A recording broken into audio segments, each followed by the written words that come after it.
And now, without further ado, coming to us from the shores of Puget Sound in the green state of Washington, here's the chair of your Combined Driving Committee, Meredith Hance. Well, hello and welcome, everyone. We're glad to have everybody together here. I'm pleased to introduce our cast of characters for tonight. They stem from all over the U.S. and Canada, gladly at your service. They bring with them a wide and deep range of expertise. Note that Ruthie, Mark, and Shelley also represent Licensed Officials Committee.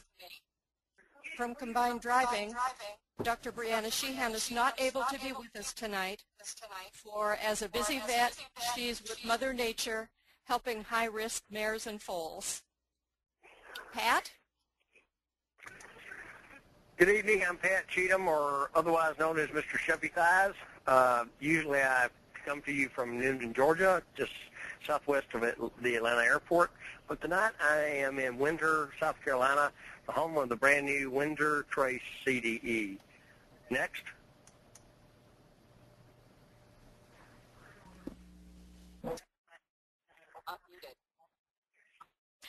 Hi, this is Meredith, the horse crazy girl. I live here in woodsy little hamlet of Silverdale, Washington.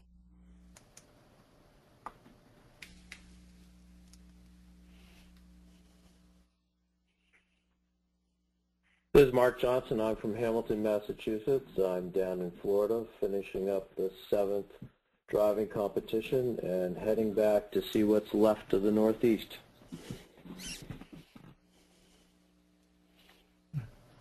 This is Erica Matulich. I hail from Plant City, Florida, and we're getting ready to put on our Spring Fling HDT at the Little Everglades Ranch. And this is Simon. We were very lucky to spend our summers in my grandfather's working Clydesdale farm. Driving has always been part of my life, and working on the farm was always a part of that as well. Hey, this is Shelley Temple from Windsor, South Carolina, where we're getting ready to have the Windsor Trace CDE this weekend.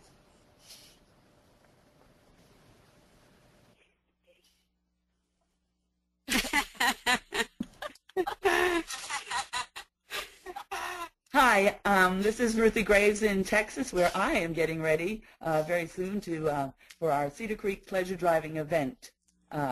Texas is lovely right now, and I have been feeling very sorry for those of you in the Northeast.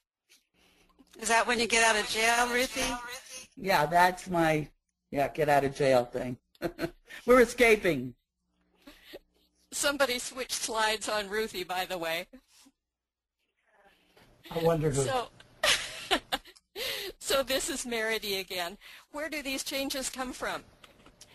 They come from all our constituents, officials, organizers, our driving federations, breed associations, and of course members like you.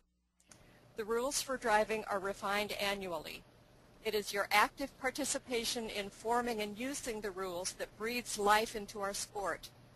Underlying all, the guiding principles for our rules are constancy in welfare, safety, and fairness in sport. Here's the rule change process. To keep us all current with the rules, there is a process for changes. Please note that while there are deadlines for ratification and publication, your ideas and proposals may be submitted at any time throughout the year. The Rules Committee's Rule Change Suggestion Comment blog is open for business. You may access it by going to, are you ready?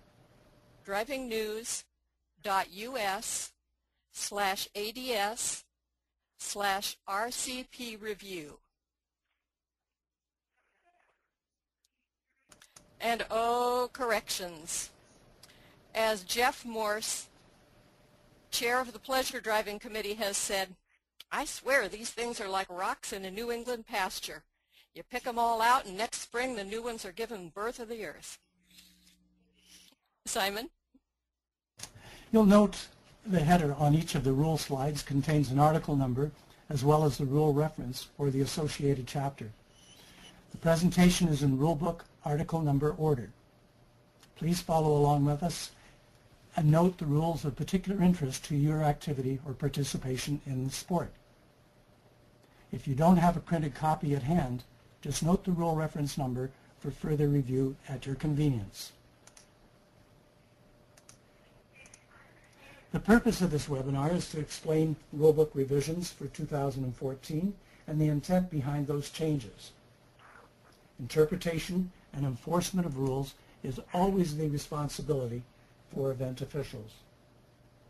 And most importantly, remember the purpose of rules is to promote safety for everyone involved, welfare for our equine partners, and of course fairness in the competitions. If you've already printed your 2014 rulebook or received your copy in the mail, be sure to download this handy update document posted on the website last week. It lists those article numbers that require correction or clarification. The beauty of this is the ability to make pen and ink corrections to your printed document, or if you prefer, do a cut and paste. For those who are using digital versions of the rulebook, simply download the latest copy from the website. Both the clean and the red line copies were updated on March the 19th. And now rolling all the way from Texas, our next presenter, Ruthie Graves. Hello, everyone. Time is of the essence, so I'm going to just go ahead and crack on. But first, I wanted to point out that this is your ADS Pleasure Driving Committee, this list of people. As you can see, our committee is comprised of pleasure officials and professionals from all parts of the country. Next. Happy person.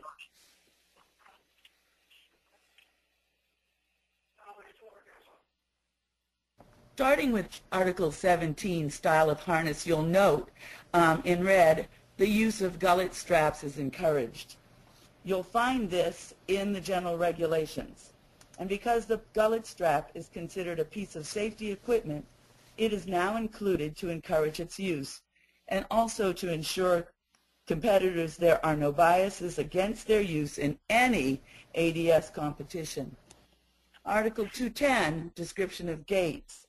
Previous rule books did not address park gaits. Adding this has filled that gap. Please note the park walk is a 4-beat gait. Correct park walk will be that, 4 beats, and will also be very animated and have more collection. Next.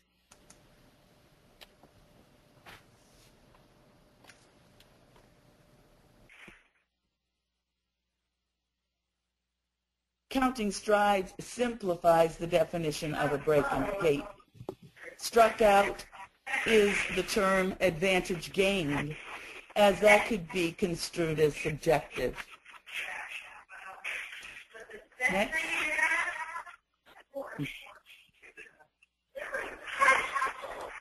Article 212, USEF pony measurement cards will be honored for ADS competitions.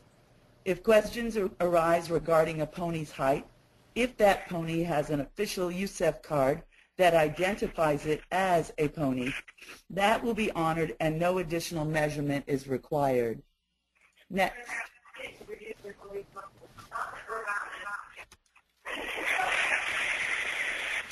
Article 215 of divisions.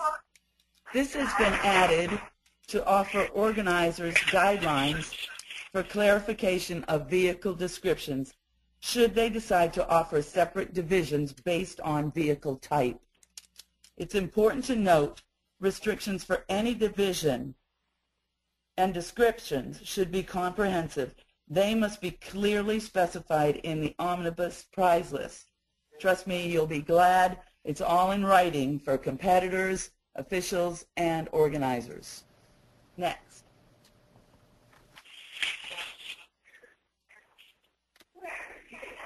Article 218. Following the tradition of spares being part of a carriage's appointments, the wording is back to reflect that tradition and also to underscore the practicality of having spares at hand. Next.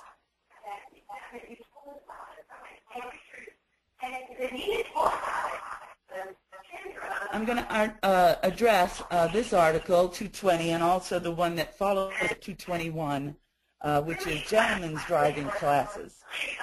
I will cover both of them together because these are traditional class revivals, more or less. Please note, the titles of these classes are unique to them, as well as are the specifications and judging criteria.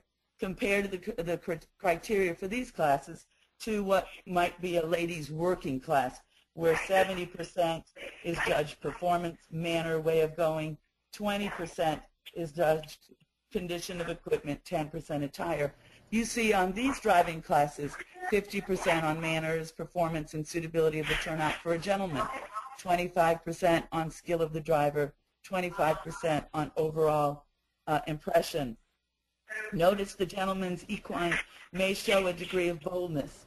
Note, too, that both classes include driver skill and suitability of the turnout for either a lady or a gentleman. Next.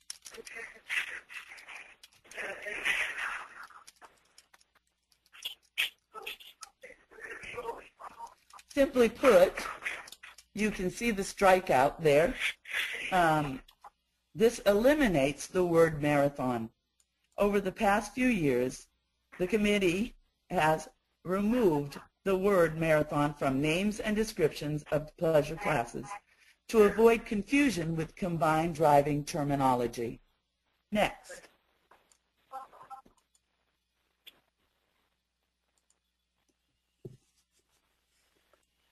Article 234 may be the one that needs more explaining. So I want to point out, no longer is there any rule about competing more than once on the same course. Simply, no more. Gone is a driver may not compete more than once in the same class or in classes that use the same course. Gone. A horse may not compete more than once on the same course. And gone. A groom passenger may not compete as a driver on the same course. Perhaps to make it somewhat more understandable, particularly where the one restriction remains, a horse may not be entered more than once in the same class. Let me create just a scenario or two. Say a competitor plans to compete with two different horses throughout a show in the same division. Obviously, only one at a time can be used in the rail classes, but now both horses can compete as separate entries with the same driver in each of the obstacle classes. Change that scenario. Two drivers decide to share an equine in the same division at a show. Obviously, only one driver at a time can do the rail classes, but they think they can each take turns doing the obstacle classes. No, that is not allowed. Now, if one of those drivers sharing a horse enters in the novice division, the obstacle classes would be novice classes for them. Therefore, the shared horse can be used. Next. Article 264, you see in red, the word should takes the place of the struck out must.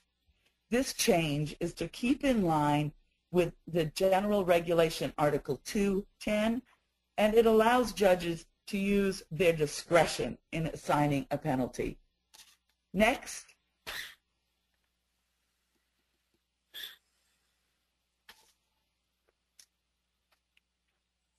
Article 273.1 and 273.2, the sequence to hit, unhitch, hitch, single.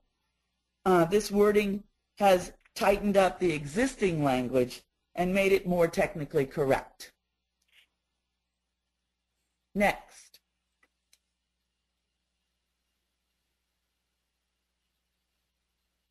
As you can see, all the other changes to the pleasure driving rules are minor clarification changes, such as fixing metric and English equivalent measurements, adding the word obstacles after every obstacle class. Before I close, I just want to mention that the use of the word obstacles means pleasure classes that use cones, incorporate natural elements, or gambler's choice. This use of the word obstacle in pleasure shouldn't be confused with combined driving obstacles, formerly known as hazards. That's it for me. Thanks, Ruthie. This is Meredy again. We're looking at a table that tells about allowed competition heights. As we go through the rule book, we're going through these changes in rule book order. Note that this one is in the front part of the book under General Regulations. This correction fixes an error in listing the pony and VSE heights. Also note that while combined driving and pleasure have different height allowances for ponies, ADS and Equine Canada, EC, are now the same. There are no changes to the rules in this table. We'll refer to this table later in our discussion. Next.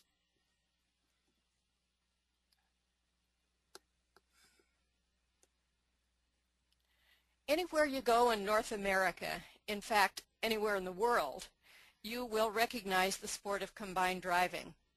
The rules are consistent anywhere you go, with only minor changes made by national driving affiliates to accommodate conditions in their particular countries. As in other nations, both the American Driving Society and Equine Canada adapt the international rules for our developing competitors, that is, training, preliminary, and intermediate. As the international sport grows and evolves, we grow and evolve with it. Knowledge of current rules means that when you go to Wagon Normandy this fall, you'll be prepared and wise. And you'll know what that white cone is all about.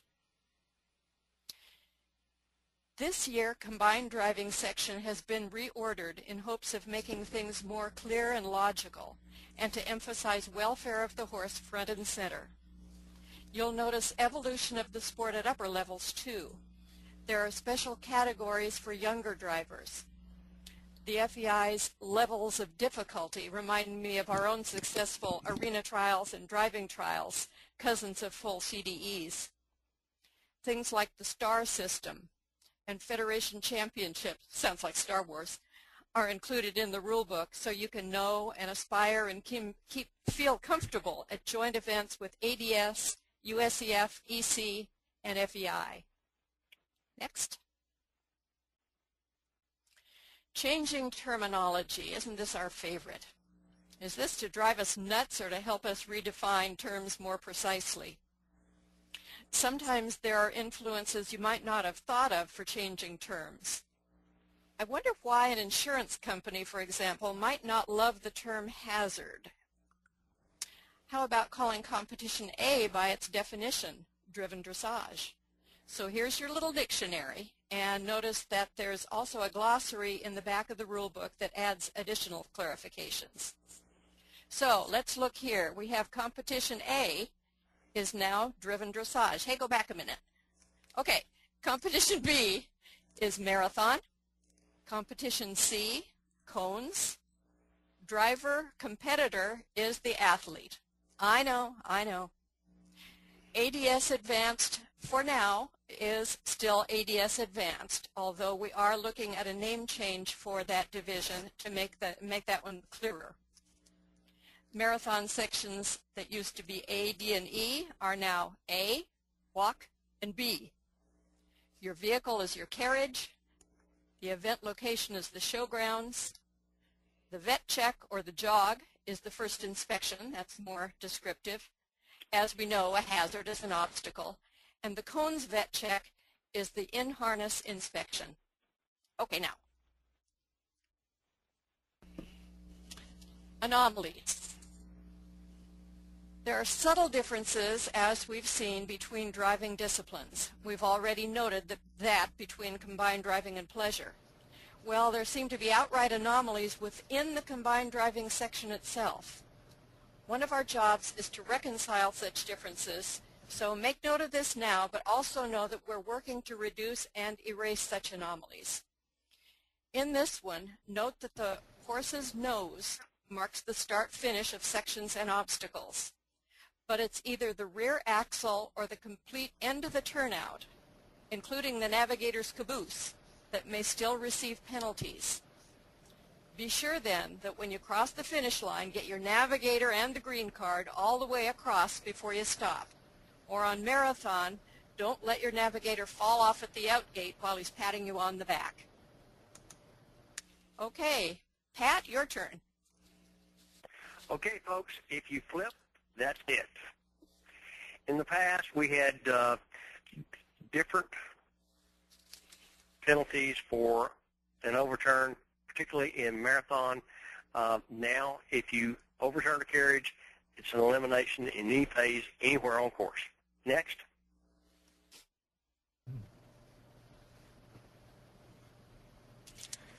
The structure of competitions. There is now a new star system for FEI and USEF shows that reflects the level of difficulty. Athletes at those levels must progress in competitions through the star system. There are no longer tandem rules at FEI and USEF events. There are tandem and unicorn classes available, can be offered at ADS events. First-year events may have more than 2 divisions, depending upon the experience of the organizer and officials. And very important to note that second entries are allowed unless otherwise published in the omnibus. Next.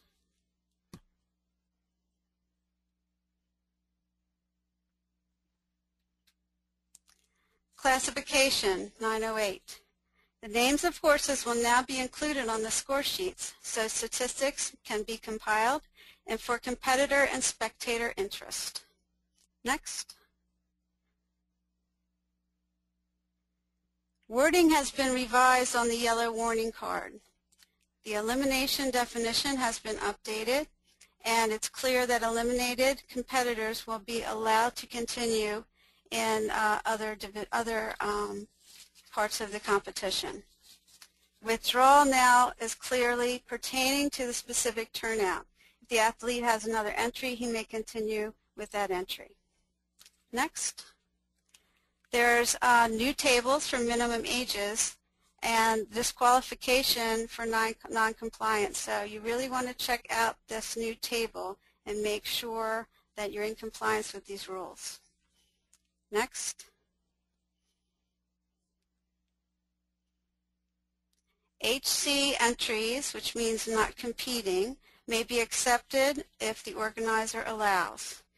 It's the athlete's choice whether to enter HC or not. You cannot be made to drive HC. And if you have several entries, the entry that's going HC must go last. Next.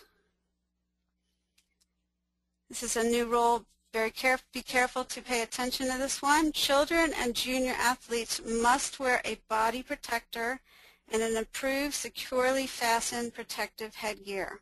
So some of you might need to go shopping to get a new body protector. Take it away, Mark.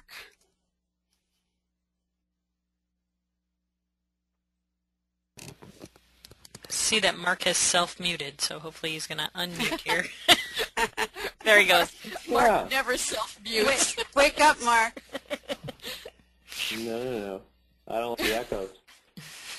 Anyway, horses' ages, basically they're unchanged. If you look at the rule book, you'll see there's new language in there for FEI, and that there's now the star systems, so they've differentiated which animals are eligible at 5 years old and 6 years old.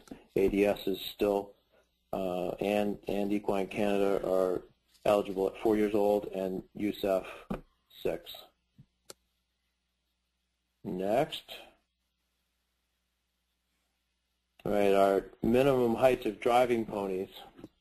This is 120 centimeters, multiples 108. ADS small ponies are 99 to 120 centimeters. You want to look at, there was reference made to heights on slide 33. There's a specific chart in the rule book also as far as driving ponies go. They must not exceed 148 centimeters without shoes or 149 centimeters with shoes. Next.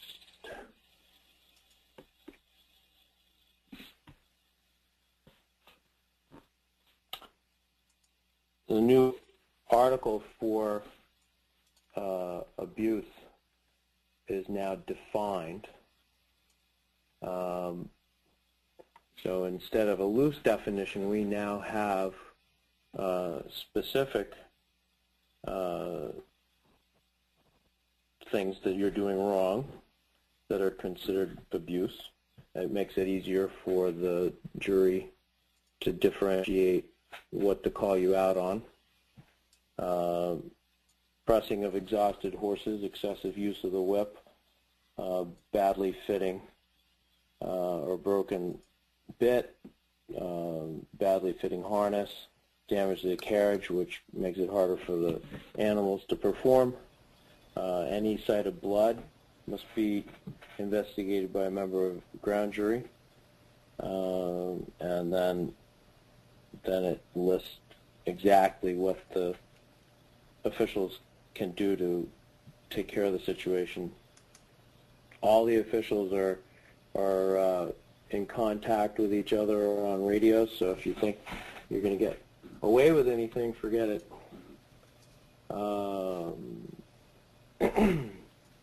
In your stabling requirements, there is now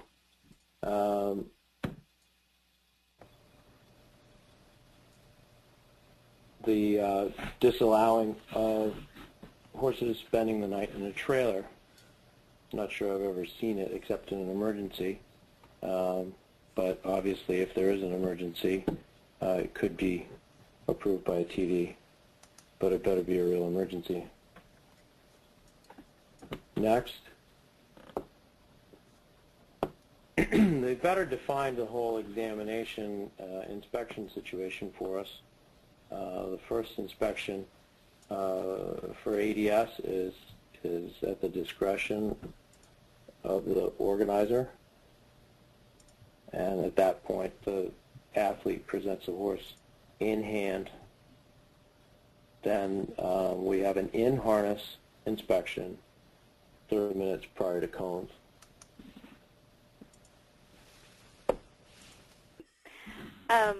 We now have some new tables that outline the requirements for carriages, and one of the things that's new is the allowance of extendable axles so that you can have a carriage that can fit all of the requirements, and that's up to 2-star shows in the USEF and FEI classes. Next slide. The other good news is that it's no longer required to use the same carriage in dressage and cones, and that's below the 3-star level.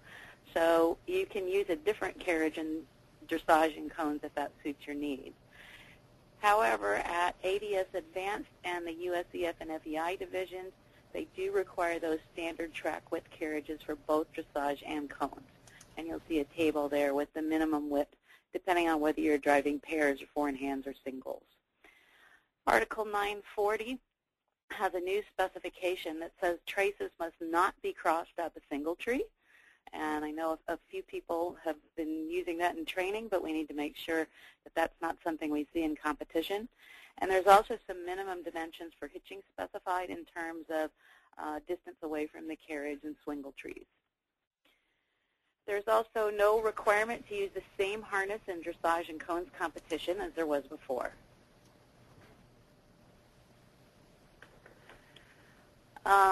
Whenever a single horse or pony is harnessed to carriage, breeching is compulsory. This is a brand new rule. I know some people leave their breeching off when they're deciding to do their dressage, thinking it provides a cleaner line, but for singles, this is now an elimination. Next slide.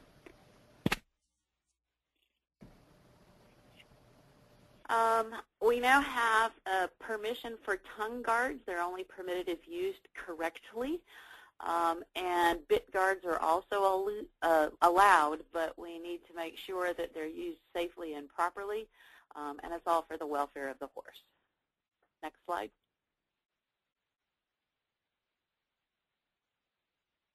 And now we specifically allow the option of earmuffs and earplugs. There was always a question about whether those were allowed or not, and now they're specifically permitted. Next.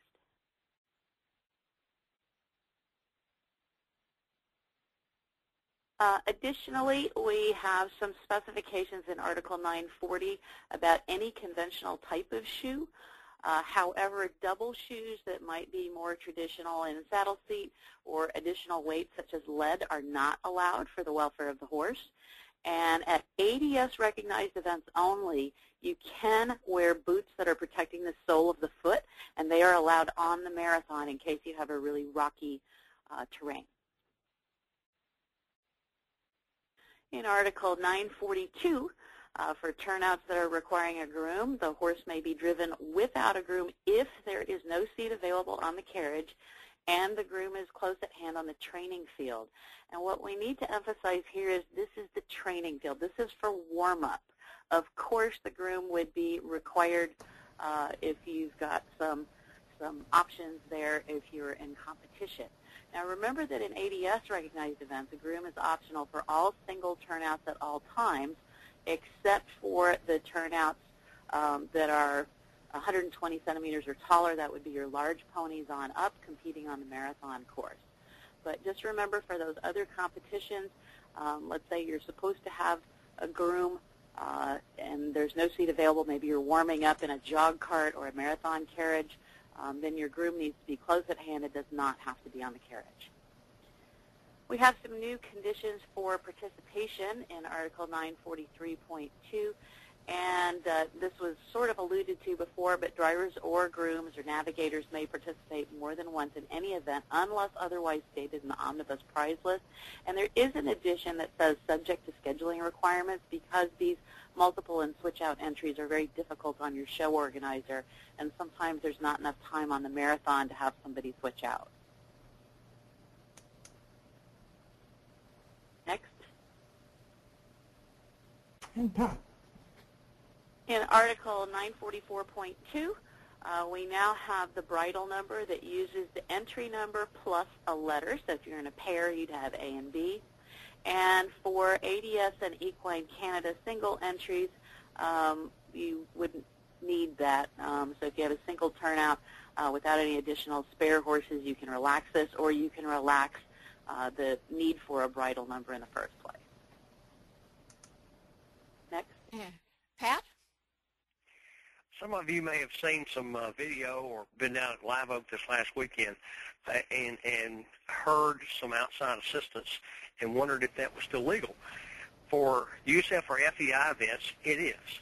For ADS events, it's not. So if you're in an ADS class, that is training or prelim or intermediate, or ADS advanced, hopefully to be a different term in the near future, outside assistance, including verbal assistance, isn't legal.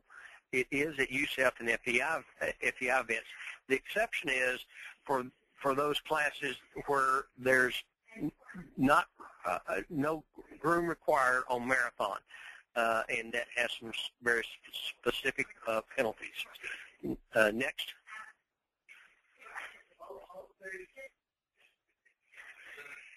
If you ever had to make up your mind to pick up on one and leave the other behind, okay, folks, you cannot have the 96-pound weakling on Section A and then switch to the gorilla on Section E anymore.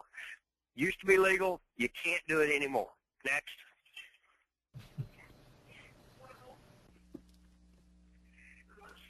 We do have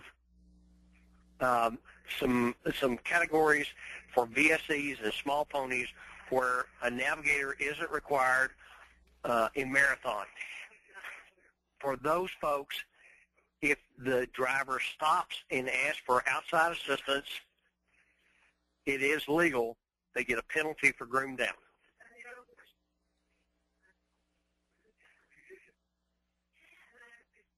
Next.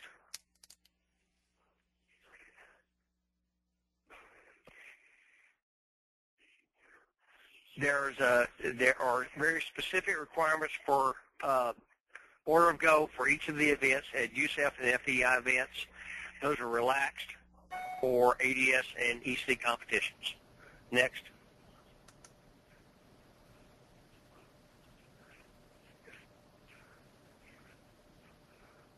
And Shelley? Yes, presentation at the halt may be held now for training and preliminary levels at the organizer's discretion. It must be stated in the omnibus listing. Next.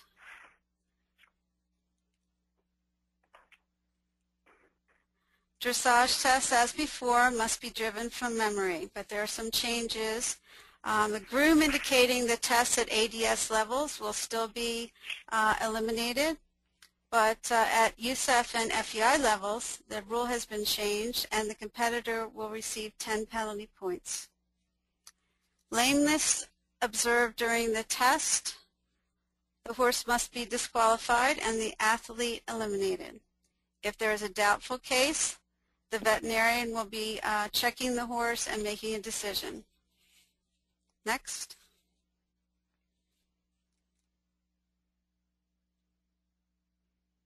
There's also a change in the awards. The overall awards for a division may only be given if the same judges have judged all the entries in each of the division classes. Next. There are some new movement definitions in the rule book now for the free walk, the medium trot, lengthened stride in the trot, and stretching the frame. And if you want a good score on your dressage test, I suggest that you read those definitions and meet them as best you can. Okay, Merity. All righty, here we go out on marathon course. You'll see that a situation in which world rules have not seemed a good fit for us, and we've made ADS and EC exceptions. You may remember that there used to be 5-section marathons. Remember way back when dirt was young? And each section was titled by a letter. When 2 of those sections went away, we kept the letters, even though there were gaps in the sequence. And that was confusing. Okay, now we'll agree to rename the sections. A remains A, the first section, any pace. USEF and FEI now have transfer, in which no pace is specified, it's not judged, and time allowed is set by the TD on the ground. For us, it makes sense to keep the walk and to call it walk. Our old section E is now clearer as B, and that's the section where the obstacles are. Remember the mandatory safety check before the start of marathon? Sure you do. There's now an additional safety check during the 10-minute hold before section B as well. And that sounds like our theme of safety and welfare. On courses where VSEs have a separate course, it's indicated by an orange octagonal marker. This can easily be placed next to the sign designating the division. Where courses are the same for all, no additional signage is necessary. The last obstacle to the finish line, we used to call it the last 500 meters, has decreased to 300 meters or less. If that distance is less than 300 meters, a sign indicating 30 meters outside the last obstacle is required to indicate where last repairs may be made without penalty. Next. There's an up-and-coming group of athletes driving small ponies. Through their own studies, they've recommended speeds for themselves at the intermediate level in addition to those already established at training and prelim. Note that organizers may group differently sized ponies for purposes of awards, but on course, organizers may not group small pony or VSE speeds with larger, faster ponies. Knockdowns, dislodgeable elements. Successive obstacles on the marathon course are suggested to be at about 1 kilometer intervals. This is now clarified to be a distance of at least 700 meters apart. Sometimes a challenge for a course designer when the land is tight and marathon obstacles are grouped. And those dislodgeable elements, sometimes used to protect portable obstacles or the turnouts themselves, these are not limited in number at ADS or EC events, subject to TD approval. They may be of any type, but the preferred standard is a short spire of 45 to 55 millimeter pipe with a cones ball on top. Next.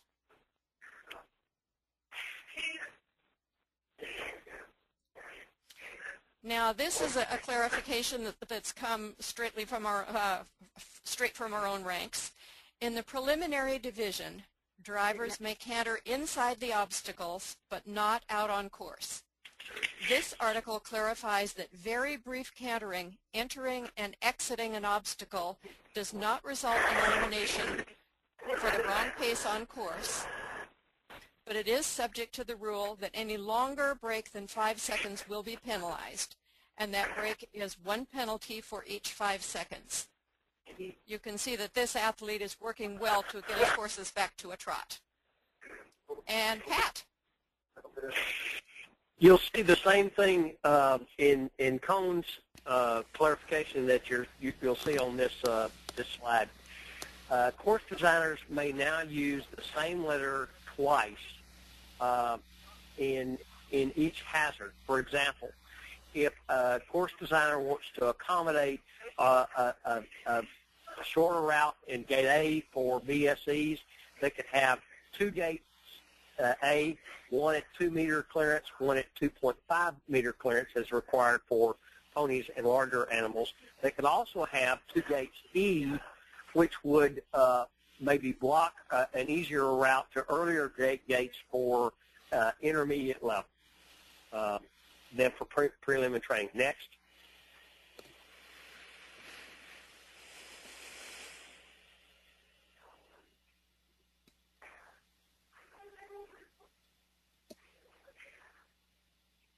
For an error course,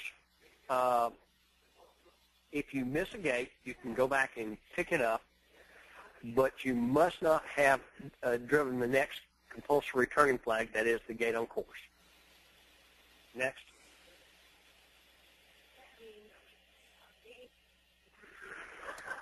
There are a couple of things that you have to fix inside an obstacle if you have a problem. For example, if you have a leg over a shaft or a leg over a trace, you've got to fix that inside the obstacle. However, this rule says that if you have a trace down or a disconnected post strap, you do not have to fix that inside the obstacle. You can fix it outside when you get outside without a penalty. Next. We've known this for some time, but now it's in a rule.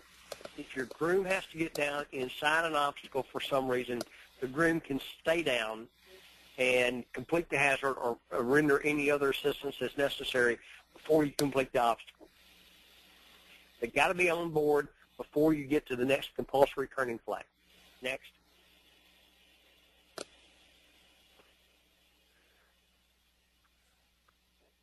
We talked about this a little bit earlier. There's some things that you got to fix when they happen, even if they're inside of an obstacle.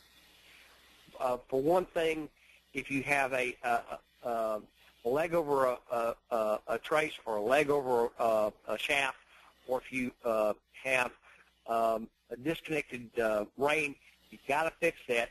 And your groom can't climb over the shaft or over the pony or over the horse or over the pole to fix it. You got to have a groom down and fix it inside the obstacle. If you do not, if you go outside the obstacle and to get it fixed, then the penalty is elimination. Next. All right, measuring the course. Now the president of the jury is responsible for the length of the course. That doesn't necessarily mean that the president of the jury has to do the measuring, although it's probably a good idea. But there's been a lot of discussion over the years about what the correct measurement is, and since the president of the jury is responsible for the entire competition, they've now formally said that the president of the jury is responsible for the distance. And the measurement is supposed to be calculated by measuring a normal path that one would drive.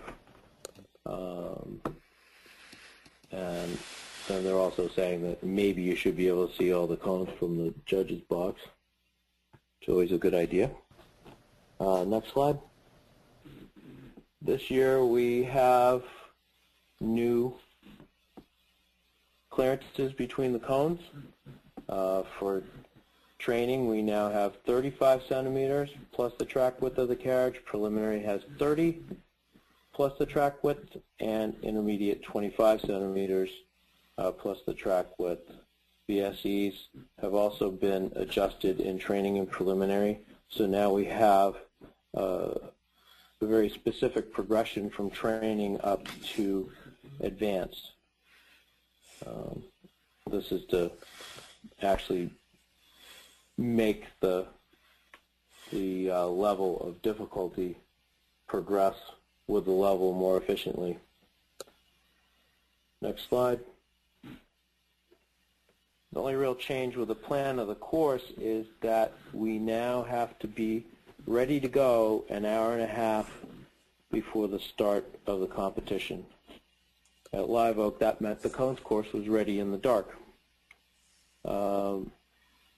At USEF and FEI competitions, there has to actually be a map or plan of the course posted. At ADS and Equine Canada events, the plan of the course is not required to be. So also an hour and a half before the start of the competition, the course has to be available for walking. We now have options on cones. The reduced width, we can use different color cones set 5 centimeters smaller. They must be a different color, but 2 pairs of cones may be set 5 centimeters smaller if they're a different color. You can also have an option, so you could have 2 of the same numbered obstacles offered as an option to the competitor. So in the illustration, we have cone 1, and then we have 2 pairs that would be 2 or 2, and then 3. Makes an interesting option for the course designer.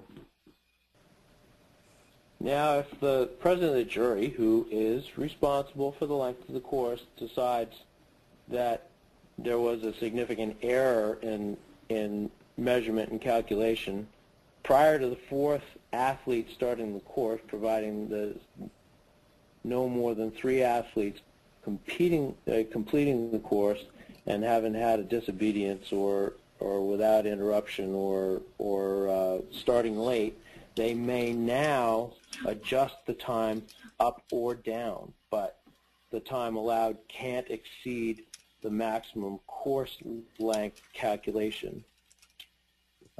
We've noted that that's 600 meters for VSE and 500 meters for all of the competitors.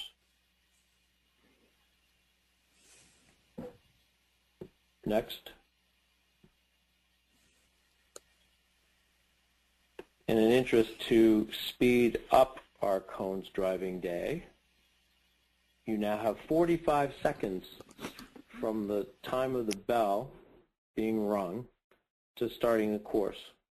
Failing to enter the arena within 45 seconds is an elimination,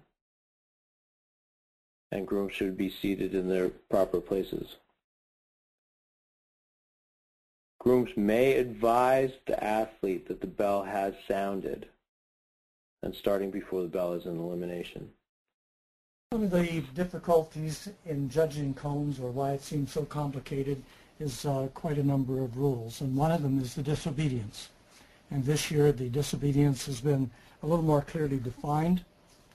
It's any time that the horse shies away from an obstacle without disturbing it, or if the horse runs away, or if the judge believes that the athlete has lost effective control of his turnout.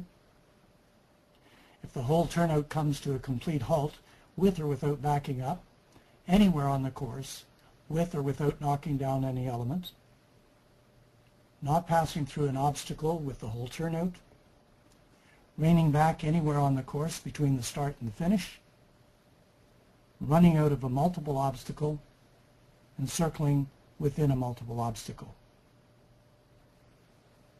The penalties are cumulative. The first time is 5 points, second 10 penalties, and the third, of course, is elimination.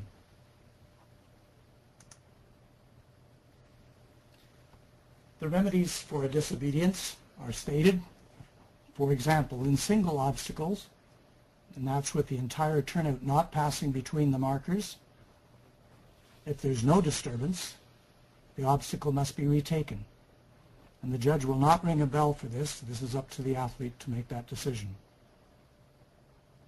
If there is a disturbance, the bell rings, the clock stopped, obstacle rebuilt. The bell rings when the obstacle is ready or the course is ready to be driven, and the time will restart when the obstacle is reached.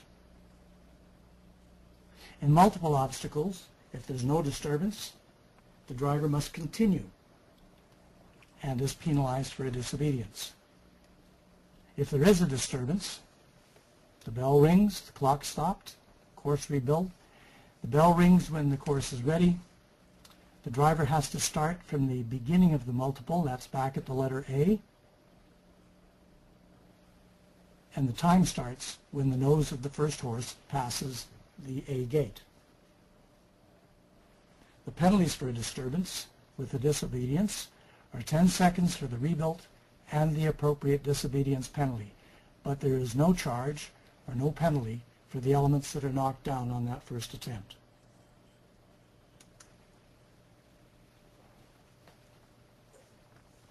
And the cousin of disobedience is resistance. And it's defined as any time and for whatever reason that a horse refuses to go forward, with or without backing up, a horse rears, or the horse turns around.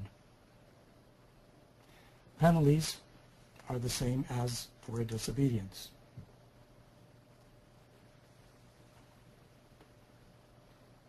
As noted earlier, the FEI and USEF have dropped the tandem and unicorn classes. ADS and Equine Canada tables have been revised, and a new table has been added for the ADS Advanced. And the reason for the creation of the new table is that pony speeds for the single turnout have now been increased to 260 meters a minute. So they no longer are able to compound themselves in the table, so we had to create a new table to reflect that.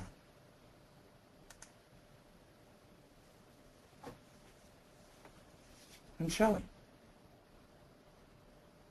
There's also a new table that lists the required officials for various events, and you want to see Appendix H for ADS requirements for officials depending upon the category of event, the division, and the number of entries. Meredy? This has to do with procedures for objections and appeals. We hope that in finding it, reading it, knowing it, any situation will successfully calm down and you won't need to use it. And by the way, if you're getting tired tonight, maybe this little dude will help you get through to the end. Mark? This just tells us that this diagram is for competition, nothing else. It's corrected the, it's adjusted the width to 2 meters from 2.5. And here's Annex 9, our glossary. Remember we were talking about terms earlier. So in addition to those terms that we mentioned, key terms are defined here to help with rules compliance. And I know you can't see this very well on your screen, so this is just a suggestion that you look in your rule book. For example, here, a horse is defined as at ADS recognized events. That shall also mean mule, pony, donkey, or VSE. Mark? Oh, go ahead, Simon. I'm just going to say then, while we're waiting for Mark to come back, Appendix A has had a few new entries in there. This one, Appendix A, is for driving trials, and the distance between obstacles have been added, 250 meters for training and preliminary divisions, and 500 meters for intermediate and advanced. In Appendix B, arena trials, the grooms may not give verbal or physical assistance during the dressage or cone competition. Pat mentioned that earlier, and this was just brought forward into the appendix as well. The minimum age for grooms, 12 years for training and preliminary divisions, and 14 years for intermediate and advanced.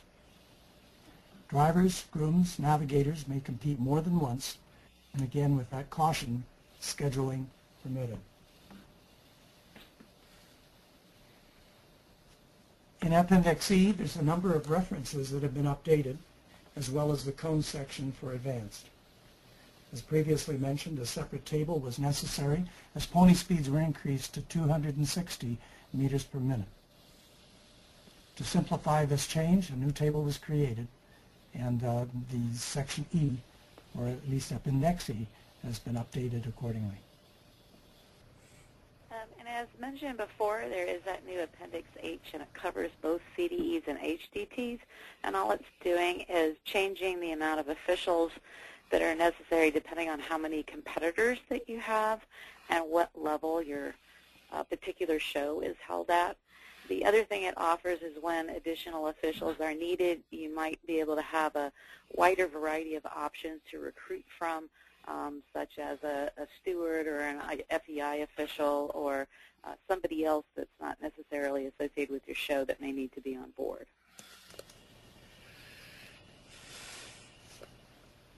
Next slide. In conclusion then, as our sport continues to evolve housewide and worldwide, so do the rules. We do our best to minimize rule changes so that we don't drive ourselves bonkers, but we do change to keep pace with the sport, its innovations, and your ideas. This is our sport. Members help to form it and grow it by their own creativity and by adherence to the rules. We look forward to hearing your questions and comments from tonight's webinar. Remember to look for that log of questions and their answers on the ADS website. Remember, too, all members are invited to suggest rule changes or to suggest that something not be changed. The form to request a rule change is located on the website, and that rules blog, remember, is open for business. The deadline for the 2015 rulebook is May 31st, which means that you have 65 days left. Well, thanks for joining us this evening from your chairs, from your barns, and here's a shout out to our listeners from their event in Windsor. Thanks every day as you commune with your equine partners. Good night.